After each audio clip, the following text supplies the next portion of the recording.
Guys, welcome back to another episode of the RJ Life. I'm RJ, and if you're new to my channel, welcome. And on my channel, if you're not aware, I talk about all things that are near and dear to me, things that I enjoy doing. Most of those things are for advocacy purposes. So when it comes to autism, I'm a huge advocate for that, as well as preemie support. I have a son that's a preemie. He's also autistic nonverbal. And then I also touch on things faith related, such as my faith in the Lord Christ Jesus and travel. So today, which is a topic that I want to share, I have not discussed travel, not yet, but I am today. And I'm so excited to talk about it because it's it's like one of my favorite things to do. I love to travel. I traveled more before I became a mom than I do now. And I'm sad about that, but it's going to change. I'm putting it out there in the atmosphere. If the Lord is willing to have that be a part of my life again, I'm going to travel. And actually, I just came back from a cruise. So we're going to talk about it. So stay tuned. All right, you guys. So as I said, I love to travel. I have only traveled to different countries via cruising. I have not traveled to different countries like via direct flights. I want to, and that's my plan in the upcoming future. I do plan to take a actual direct flight. I do want to touch on some of the things that I've experienced being a cruiser. So I've taken Norwegian and Carnival. My goal is to travel via Royal Caribbean. Royal is my next trip that I'm planning with my bestie, one of my besties. She and I are planning a trip where we will be going to probably the Western Caribbean. We have not really done too much of the Eastern Caribbean as much as I wanted to, but because of those destinations, they require more cruise time. So let's start from the beginning. If you're new to cruising and never cruised or maybe thought about it, or maybe you don't like the idea of being out in the open water, especially for those that don't know how to swim, which, you know, I'm a big advocate for that, right? So if you guys don't know how to swim, we have to get there. And if not, I get it. Take your time. I learned when I was an adult how to swim. But once I learned how to swim, it took all the fear out of the water for me. Now, pool swimming and ocean swimming, two different things. I learned that. I was great, and I am great at pool swimming. I can do that. And I'm not talking about just like, I can dive, and I'm okay with that. When it comes to swimming in the ocean, though, the current, the motion of the ocean, that's a little tricky. So you're going to have to work with that. Well, I should work with that because I haven't really swam in the ocean, really. I've done it, but yeah. Anyway, so back to cruising. I've done Norwegian and Carnival. Out of the two, I don't want to knock Norwegian. I think it's just that if you want to cruise Norwegian, it's based on what you want out of a cruise. Norwegian is a little bit of a slower pace. When you get on Norwegian, at least the ship that my friend and I went on, we went on Norwegian Spirit. That was our first cruise ship. And it was, for our first experience cruising together, it was a little bit unexpected. It wasn't, I would say, diverse. So it was quite different when we traveled together for the first time on Carnival. I'll say that. Norwegian is great. It was very laid back. I mean, if you're looking to get away and to do nothing and to just like maybe read on the deck, catch some sun, the pool, some of the activities, then Norwegian is probably where I would go.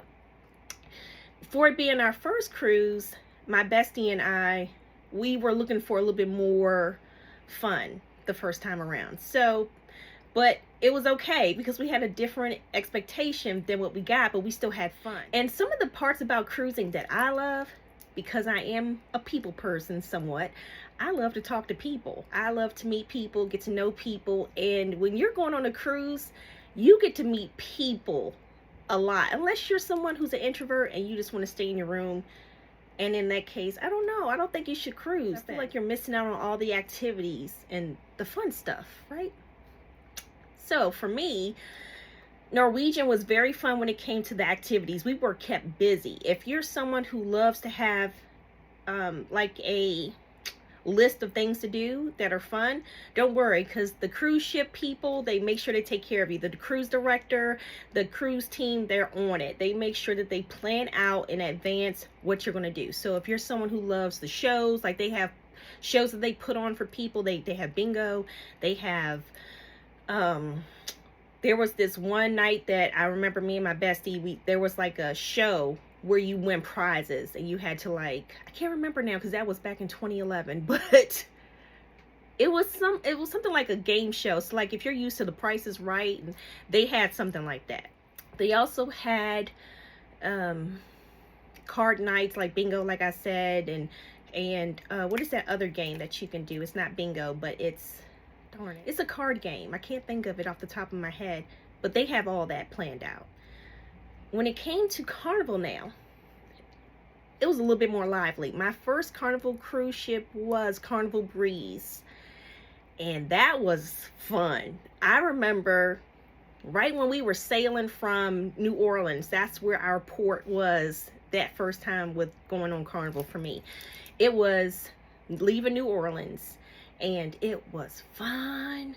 I mean, as soon as you got on the ship, you could see the people at the dock waving by, and then I think they set sail at 5 p.m. Yes, 5 is when they start to depart from the port of call. So you can see people waving by to you, and then they play the music. I don't know why. I still remember the song they played that night on the ship. It was like the lights were going off. It was Neo, Pitbull, and Maya. I don't think it was Maya. Somebody else. It was a lady. But everything tonight. Okay, let me not sing. It was so fun. They had the lights going on the ship. It was getting dark. You can see the sun was setting. And then the water just gets black, right? You have the moon in the sky. So thank God for creating the moon. Thank you, Lord, for the moon. It lit up the sky. The moon was so bright that night. And I remember we were sailing. And me and my bestie were so excited. Now, as far as things to do, same thing, but times 10, as far as Carnival is concerned. Carnival Breeze for us compared to other Carnival ships, because I've only been on 2. So, Carnival Breeze was lit. It was a newer ship at the time, and they just had nothing but fun stuff to do to keep you busy. First of all, if you're someone who loves to do things like gamble, then they have the casino that's open pretty much, I think, all night. The casino's open. For someone that likes comedy shows, they have that.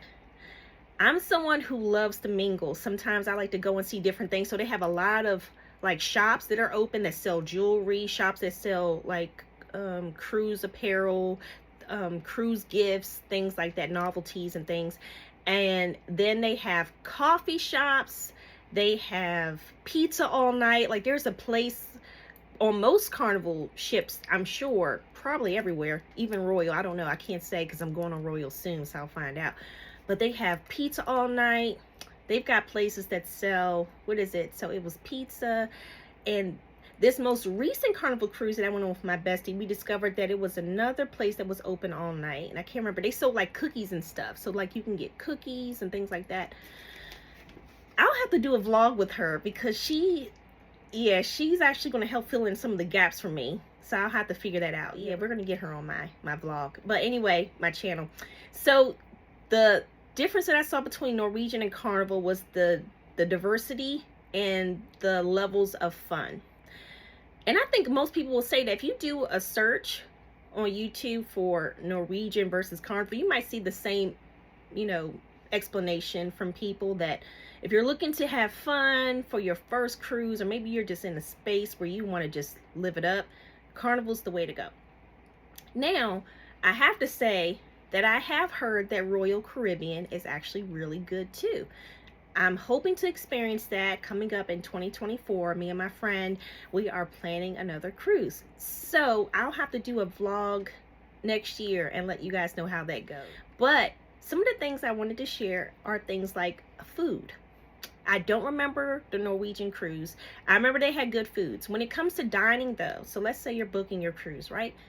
On the websites for whatever you use, Norwegian or Carnival, Royal, they allow you to choose when you want to eat. From what I've seen from Carnival, They have dining as early as, I think it was 4, then there's 5, 6, and even 8. Then there's an option for you to choose when you want to dine. So it just means whenever you want to. You don't want to set dining time. You can choose when you want to eat. And that's kind of what my friend and I chose this past 2 cruises we did together. The first cruise for Norwegian, I think we chose a time of like 6 o'clock. And it wasn't bad. It just was a difference in...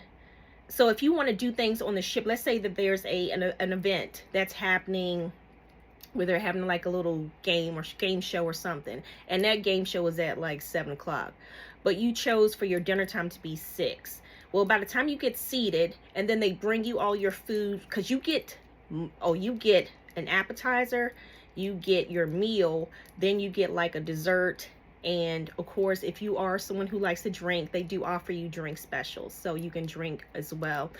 So, and sometimes they're not even specials, they're just, you just pay for a drink. But anyway, so let's say you're doing all that and then it's getting close to 7, and the place where you need to be to get a good seat, especially if you're someone like me who likes to get a good seat, you have to go to another part of the ship. So let's say your dining facility where you're eating is like towards the front, which is not really, I think, where they do it. But the place where you're trying to enjoy your entertainment is in the back. Well, if you're new to the ship, let's say it's your first night, and you're still trying to figure it out, like most people on a new ship, if they've not been on that ship before, they're the people that you'll find in the section that says, I am here. And you're trying to figure out where this place is that you're supposed to be at, and the time is ticking. So I just say, for me, I think for now on, going on cruise ships, from the past 2 experiences that I've learned, have an open time to eat, so that way you don't feel rushed. If you're enjoying yourself, or maybe you're tired, maybe you were out in the sun all day and you want to lay down for a few hours, sure, you can get room service, because that is available to you, room service, but there's a fee for that. So be careful. Make sure you read the fine print when you sign up for your cruise on the website, because they do detail some of that for you. And what else can I share? There were things that I didn't know with my first time cruising that I learned eventually going cruising with Carnival, and took it to heart to remember those things for the second trip or third trip. One thing I can say is to make sure that you do pack things that will leave you comfortable once you get off your flight. So the first time, my buddy and I, we did not realize that on our first cruise ship. She and I packed our items in our carry-on, and then we also had some items that we asked for them to put, you know, of course, under the flight. So our carry-on didn't really have much, because we expected that our larger luggage would eventually make it with us, and then there was a problem. It was a delay. I believe that Norwegian, when we were on that first cruise ship, something happened with our luggage where it did not come to our room until much later. So basically, when we got on the ship, all we had was our carry-on, and in our carry-on we didn't pack much. So unfortunately, what we wore that morning, because we chose an early morning flight, we were in that until like later in the day. We never made that mistake again. For our first cruise with Carnival, we learned quick: pack a bathing suit, pack flip-flops or whatever comfortable shoes, a change of clothes, a hat, sunscreen. You know, for me anyway, this is probably more my list than my buddy's list, but yeah, I pack extra. But sunscreen, you want to put in, if you wore a pair of jeans to the airport or sweatpants to be comfortable on the flight, you want to make sure you bring some shorts or a skirt or a nice little, you know, flower dress for the ladies, tank tops for the guys. You want to wear something that's going to be nice and keep you cool, because depending on your port of call, whether it be Florida, Texas, Louisiana, wherever it is that you're going from, New Orleans, no matter where it is, if it's a warm climate, the last thing you want to do is be on a ship, especially if you want to get some sun, and be hot the entire time because your luggage did not make it to your room yet. Don't make that mistake. So I would say on your carry-on, make sure you pack something that will allow you to be free, that you can change your clothes in your room, because you will have access to your room. They will give you a key where you can go to your room after you've done the embarkation, which is, I forgot what you call that, but they basically go over the safety part of the cruise ship. So they basically let you know where you can see where your area would be for you to go to in case of emergencies, that you will all arrive at the same area, and I can't remember the name of it, but that's basically what it is. And once you get past that little situation, because they make everyone go through this, you have to, as a part of the cruise, you cannot get around it. You must show up to that location where they assign you so that they can go over the rules and also go over safety tips, and just in case this stuff happens, you need to be aware. You have to go through that first. After that, you are allowed to go to your room where you get a key. Depending on how long it takes for them to give you the key, you get to your room and you can change your clothes. You can get to see things that are there, and if you have a balcony, you're in good shape. The first time me and my buddy took a cruise, which was Norwegian, we did not have a window. I think it was interior. And we were like, we would never do that again, because you just miss out on being able to see everything, right? So then the second time, I think we upgraded and we had a balcony. Yes. And then the third time, a balcony. So the bonus with the balconies is that you just have access to see the sight, the beautiful water, whether it's day or night, the ocean breeze, and you get to see the land. You get to see when you're coming up on your next destination. So if your first day or two is nothing but out at sea, then of course you just see all the beautiful sights of the ocean. And I love that part, truthfully. You sit outside, you have your little snack and your drink, and then you can sit out there and just feel the breeze.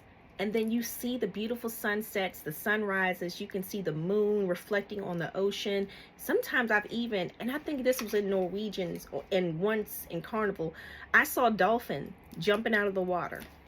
You can't beat that. So yes, I would recommend get a balcony if you can afford it, and you can plan out months, years in advance for a cruise and save up. You can really do that. So then I was talking about some of the things that I experienced on the cruise ships with, like, we talked about the food. Oh, you know what? Let's rewind for a second. So when you come down to picking when you want to eat, that's the like regular dinner every night that you get. There are also places where you pay a surcharge to have a variety of options. So if you eat in the open area where everybody else eats, you get the same, well, you know, you're sitting with other people, but there's other places, like there might be a hibachi grill where you can go and you can also go there to eat. So, and that's one of the best things. And then you have one of my favorites in the morning time. I love, if you are on Carnival anyway, I love me some Mike's hamburgers. Like, I think his name is, oh Lord, I have to think of that name. Guy Fieri. I think that's how you say it. The burger guy. I love the burgers there. I love the burgers. And then in the morning, they also have the Blue Cantina. And I love those burritos in the morning. Oh my gosh. It is something about having somebody just make you food that you do not have to make. That's one of the best parts about cruising for me, is not only the people that you get to meet, the new places you get to go, the entertainment, but you also get food that is made to order. You don't do anything. You don't lift a finger unless you want to. I mean, you get to serve yourself, but I'm just saying, the food is made for you, and you just walk in and get your food. So thank you guys so much. And as always, you know, before I end any vlog that I do, I always like to talk about the Lord, or at least give you something to just inspire you and give you something to look forward to in your day. And so a friend of mine, or a co-worker, actually gave me one of these, and I flip them pretty much every day to see what the verse of the day is. And today's verse comes from Proverbs 27:9, and this is the NIV version. It says, "The pleasantness of one's friend springs from his earnest counsel." Now, you know me, I have more than one Bible. So this is my good old NLT version, New Living Translation. The same verse, 27:9 says, "The heartfelt counsel of a friend is as sweet as perfume and incense. So I pray that you all have someone, whether it be a friend, a coworker, a loved one, someone that can pour into your spirit to give you the love, the attention that you so dearly need, especially in the times that we are living in. There are so many people who are just going through a hardship. So many people who maybe can't take a vacation. They would love to go. I know it took me almost 10 years to take a vacation after having my son. It was just so much stuff going on in my life. I just couldn't do it. So for those of you that can't escape the daily grind, the routine, the parts of your life that maybe cause you frustration or sadness, I'm just looking to inspire you and share with you that joy does come in the morning. You can find joy in pretty much anything if you try. It's so easy to look at the downside of life, but if you look at maybe the sun is up today, it rained 2 days in a row, so now the sun is up. There's joy in that, right? Can you imagine, like, there are people that live in parts of the country that don't get daylight every day. Like, there's a part of Alaska where it's dark for I don't know how many days out of the year. They don't get sunlight. That can be very depressing. But we have sunlight. We have a God that gives us the sun. If you want to look at another part of your joy, maybe there are things in your home that you have that you would be so thankful that you have, that if you didn't, you wouldn't know what you would do. Such as people thank God for TV or cable. No, you shouldn't make it into an idol, but enjoy those things that you have because it brings you something. Some peace, some joy somewhere in your life. So again, thank God for friends, thank God for family, thank God for people in our lives that bring us joy. Thank God for the sun, thank God for the moon, thank God for financial support that you have. Thank God for something. There's always something to be thankful for. Bye, you guys.